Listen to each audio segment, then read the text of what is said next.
MDH chana masala. ಈಗ ಕಡಲೆ ಇರಲಿ, ಹಲಸಂಡೆ ಬೀಜ, ಕಪ್ಪು ಕಡಲೆ ಅಥವಾ ಬಿಳಿ ಕಡಲೆ, ಎಲ್ಲವೂ ಸ್ವಾದಿಷ್ಟವಾಗುತ್ತೆ. ಅಜಿತ್ ಪವಾರ್ ಎನ್ಸಿಪಿಯ ನಾಯಕ, ಮಹಾರಾಷ್ಟ್ರದ ಉಪಮುಖ್ಯಮಂತ್ರಿ, ಮೈತ್ರಿ ಸರ್ಕಾರದ ಪವರ್ ಸೆಂಟರ್ ಆಗಿದ್ರು.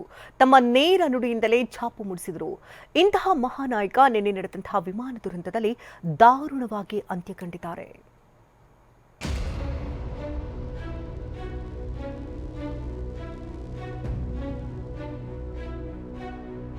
ವಿಮಾನ ಅಪಘಾತದಲ್ಲಿ ಮಹಾ ಡಿಸಿಎಂ ಅಜಿತ್ ಪವಾರ್ ಸಾವು. ಬಾರಾಮತಿಯ ವಿದ್ಯಾ ಪ್ರತಿಷ್ಠಾನ ಮೈದಾನದಲ್ಲಿ ಅಂತಿಮ ದರ್ಶನ.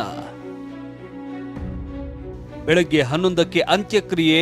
ಪ್ರಧಾನಿ ಮೋದಿ, ಅಮಿತ್ ಶಾ ಭಾಗಿ.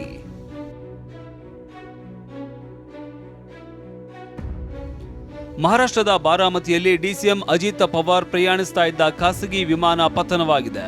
ಈ ಘೋರ ದುರಂತದಲ್ಲಿ ಅಜಿತ್ ಪವಾರ್ ಸೇರಿದಂತೆ 5 ಸುಟ್ಟು ಕರಕಲಾಗಿದ್ದಾರೆ. ಬಾರಾಮತಿಯಲ್ಲಿ ಲ್ಯಾಂಡಿಂಗ್ ವೇಳೆ ವಿಮಾನ ಪತನವಾಗಿದ್ದು ದೇಹಗಳು ಛಿದ್ರವಾಗಿವೆ.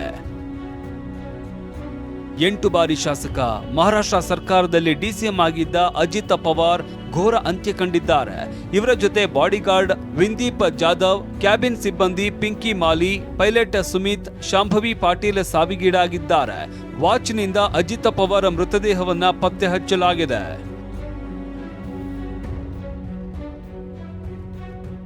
ಎರಡು 2026ನೇ ವರ್ಷದ ಆರಂಭದಲ್ಲೇ ಮತ್ತೊಂದು ಲಘು ವಿಮಾನ ಪತನವಾಗಿ ಮಹಾರಾಷ್ಟ್ರದ ಡಿಸಿಎಂ ಸೇರಿದಂತೆ ಇನ್ನಿತರು ಸಾವಿಗೀಡಾದ ದುರಂತ ಘಟನೆ ನಡೆದಿದೆ. 8:30 ಸುಮಾರಿಗೆ ಏನು ಬಾರಾಮತಿಯ ಏರ್ಪೋರ್ಟ್ಗೆ ಬಂದಂಥ ವಿಮಾನ ATS ಸಂಪರ್ಕದಲ್ಲಿತ್ತು.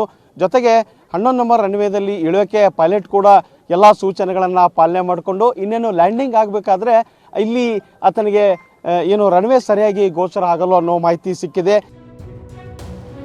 ಬಾರಾಮತಿಯ ವಿದ್ಯಾ ಪ್ರತಿಷ್ಠಾನ ಮೈದಾನದಲ್ಲಿ ಅಂತಿಮ ದರ್ಶನ. ಬಾರಾಮತಿಯ ವಿದ್ಯಾ ಪ್ರತಿಷ್ಠಾನ ಮೈದಾನದಲ್ಲಿ ಅಂತಿಮ ದರ್ಶನಕ್ಕೆ ವ್ಯವಸ್ಥೆ ಮಾಡಲಾಗಿದೆ. ರಾತ್ರಿ ಇಡೀ ನೆಚ್ಚಿನ ನಾಯಕನ ಅಂತಿಮ ದರ್ಶನ ಪಡೆಯುವುದಕ್ಕೆ ಜನಸಾಗರದಂತೆ ಜನರ ದಂಡೆ ಹರಿದು ಬರ್ತಾ ಇದೆ. ಸಂಬಂಧಿಕರ ಆಕ್ರಂದನ ಮುಗಿಲು ಮುಟ್ಟಿದೆ.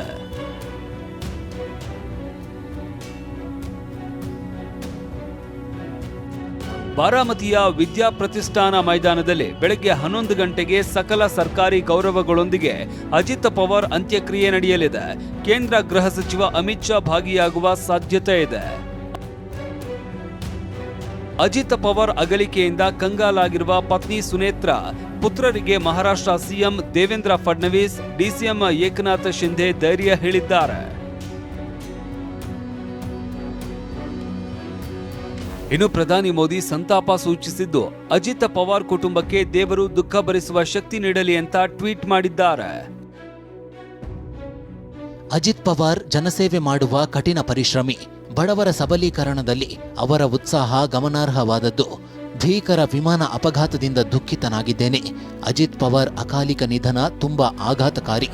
ಮೃತರ ಕುಟುಂಬಗಳಿಗೆ ಶಕ್ತಿ, ಧೈರ್ಯಕ್ಕಾಗಿ ಪ್ರಾರ್ಥಿಸುತ್ತೇನೆ. ರಾಷ್ಟ್ರಪತಿ ದ್ರೌಪದಿ ಮುರ್ಮು, ಕಾಂಗ್ರೆಸ್ ನಾಯಕ ರಾಹುಲ್ ಗಾಂಧಿ ಕೂಡ ಸಂತಾಪ ಸೂಚಿಸಿದ್ದಾರೆ. ಮಹಾರಾಷ್ಟ್ರ ಉಪಮುಖ್ಯಮಂತ್ರಿ ಅಜಿತ್ ಪವಾರ್ ಜಿ ಮತ್ತು ಅವರ ಸಹ ಪ್ರಯಾಣಿಕರು ಇಂದು ವಿಮಾನ ಅಪಘಾತದಲ್ಲಿ ನಿಧನರಾದ ಸುದ್ದಿ ಅತ್ಯಂತ ನೋವಿನಿಂದ ಕೂಡಿದೆ. ಈ ದುಃಖದ ಕ್ಷಣದಲ್ಲಿ ನಾನು ಮಹಾರಾಷ್ಟ್ರದ ಜನರೊಂದಿಗೆ ನಿಲ್ಲುತ್ತೇನೆ. ಈ ದುಃಖದ ಸಮಯದಲ್ಲಿ ಇಡೀ ಪವಾರ್ ಕುಟುಂಬ ಮತ್ತು ಪ್ರೀತಿ ಪಾತ್ರರಿಗೆ ನನ್ನ ಸಂತಾಪಗಳನ್ನು ವ್ಯಕ್ತಪಡಿಸುತ್ತೇನೆ. ಇನ್ನು ಲೋಕಸಭೆಯಲ್ಲಿ ಅಜಿತ್ ಪವಾರ್ ಅಗಲಿಕೆಗೆ ಸಂತಾಪ ಸೂಚಿಸಲಾಯಿತು. साथियों के निधन के बारे में सूचित करना है. ಇತ್ತ ಕೇರಳ ವಿಧಾನಸಭೆ, ಕರ್ನಾಟಕ ವಿಧಾನಸಭೆಯಲ್ಲೂ ಶ್ರದ್ಧಾಂಜಲಿ ಸಲ್ಲಿಸಲಾಯಿತು. ಬಹಳ ನೋವಿನ ಸಂಗತಿ, ಈ ರಾಷ್ಟ್ರಕ್ಕೆ ನಷ್ಟ ಆಗಿದೆ ಅಂತೇಳಿ ನಾನು ಭಾವಿಸ್ತಿದ್ದೇನೆ. ಇದು ಒಂದು ದುರಂತ, ಅಪಘಾತಕ್ಕೀಡಾಗಿರ್ತಕ್ಕಂಥದ್ದು ದುರಂತ. ಬಹಳ ಪ್ರೋಗ್ರೆಸಿವ್ ಲೀಡರ್ ಅವರು, ಡೆಪ್ಟಿ ಚೀಫ್ ಮಿನಿಸ್ಟರ್. ಅವರು ನಮ್ಮಿಂದ ದೂರ ಆಗಿದ್ದಾರೆ. ಅವರ ಆತ್ಮಕ್ಕೆ ಶಾಂತಿ ಸಿಗಲಿ, ಅವರೆಲ್ಲ ಕುಟುಂಬದ ಅನ್ಯಾಯಿಗಳಿಗೆಲ್ಲ ಏನು ಆ ದುಃಖವನ್ನು ಭರಿಸುವಂತ ಶಕ್ತಿ ಸಿಗಲಿ. ಇವತ್ತಿನ ಅವರ ನಿಧನ, ಆಕಸ್ಮಿಕವಾದಂಥ ನಿಧನ ಅಪಘಾತದಲ್ಲಿ ನಿಜಕ್ಕೂ ಎಲ್ಲರಿಗೂ ದುಃಖವನ್ನು ಉಂಟು ಮಾಡಿರ್ತಕ್ಕಂಥದ್ದು ಮತ್ತು ಮಹಾರಾಷ್ಟ್ರದ ರಾಜಕಾರಣದಲ್ಲಿ ಒಂದು ದೊಡ್ಡ ಆಘಾತವನ್ನು ಉಂಟು ಮಾಡಿದೆ. ಮಹಾರಾಷ್ಟ್ರದಲ್ಲಿ ಬಿಜೆಪಿ ಸರ್ಕಾರ ಬರೋದಕ್ಕೆ ಕಾರಣಕರ್ತರಾಗಿದ್ದಂತ ಮತ್ತು ಪ್ರಭಾವಿ ನಾಯಕರಾಗಿ ಹೊರಹೊಮ್ಮಿದಂತ ಮತ್ತು ಬಿಜೆಪಿಯ ಈ ಒಂದು NDA ಪಾರ್ಟ್ನರ್ ಆಗಿ ಇದ್ದಂತ ಅಜಿತ್ ಪವಾರ್ ಅವರು ತೀರ್ಕೊಂಡಿರುವಂಥದ್ದು ಬಹಳ ನೋವಿನ ಸಂಗತಿ. ಮಹಾರಾಷ್ಟ್ರ ಸರ್ಕಾರ 3 ದಿನಗಳ ಕಾಲ ಶೋಕಾಚರಣೆ ಘೋಷಣೆ ಮಾಡಿದೆ. ನೆಚ್ಚಿನ ನಾಯಕನ ಕಳೆದುಕೊಂಡಿರುವ ಬೆಂಬಲಿಗರು ಶೋಕ ಸಾಗರದಲ್ಲಿ ಮುಳುಗಿದ್ದಾರೆ. Bureau report, TV9. ವಾಹ್, ಯಾಕೆ ಈಗ ಬಂತ ಸ್ವಾದ? ಖಂಡಿತ ಈಗ ಬಂತು ಅಸಲಿ ಸ್ವಾದ. MDH chunky chaat masala life ಅಲ್ಲಿ ಅಸಲಿ ಸ್ವಾದ ತರುತ್ತೆ. ಅಸಲಿ ಮಸಾಲ, ಎಸ್ ಎಸ್ MDH.